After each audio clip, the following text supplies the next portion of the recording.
এবার কিশোরগঞ্জের প্রতিভাবান ফুটবলার শফিকুল ইসলাম জিশানের পাশে দাঁড়ালেন বিএনপির ভারপ্রাপ্ত চেয়ারম্যান তারেক রহমান। কটিয়াদীতে জিশানের বাড়িতে গিয়ে তারেক রহমানের পক্ষে আর্থিক সহায়তা তুলে দিয়ে বিএনপির ক্রীড়া বিষয়ক সম্পাদক আমিনুল হক বলেন, সুযোগ পেলে প্রতিভাবান খেলোয়াড়দের রাষ্ট্রীয়ভাবে পৃষ্ঠপোষকতা করবেন তারা।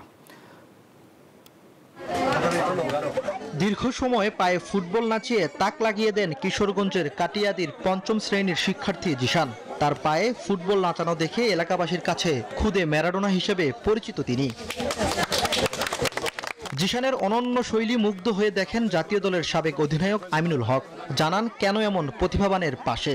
বিশ্বাস করি জিশানের মতো বাংলাদেশের বিভিন্ন প্রত্যন্ত অঞ্চলে আরও অনেক প্রতিভাবান ফুটবলার রয়েছে এবং বিভিন্ন স্পোর্টসের ইভেন্টের যারা প্রতিভাবান খেলোয়াড় রয়েছে, আমরা তাদের সকলের পাশেই আমরা দাঁড়াতে চাই।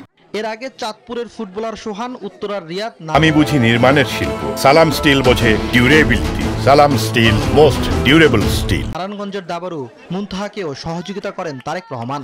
ঢাকা মহানগর উত্তর বিএনপির আহ্বায়ক বলেন, প্রতিভা খুঁজে পেতে নতুন করে ক্রীড়া কার্যক্রম শুরু করেছে তার দল।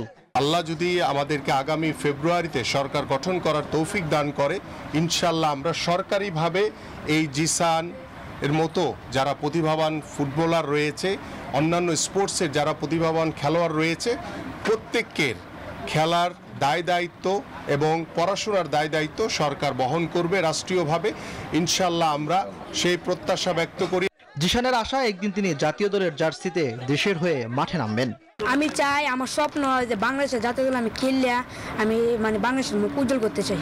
আমার বয়স যখন ৬-৭ বছর, এই সময় আমি আমাদের বাড়ি আঙিনায় আমার নিজস্ব বল নাই, তারপর আমি গ্রাম অঞ্চলে যাই, আমি বল দিয়ে প্র্যাকটিস করছি। তো প্র্যাকটিস করতে করতে আমি এই মধ্যে আগাইছি। দেশের আনাচে কানাচে লুকিয়ে থাকা এমন প্রতিভাবান খেলোয়াড় খোঁজার কার্যক্রম নিয়মিত চলবে বলে জানান আমিনুল হক। ইমরান হোসেন, নিউজ 24।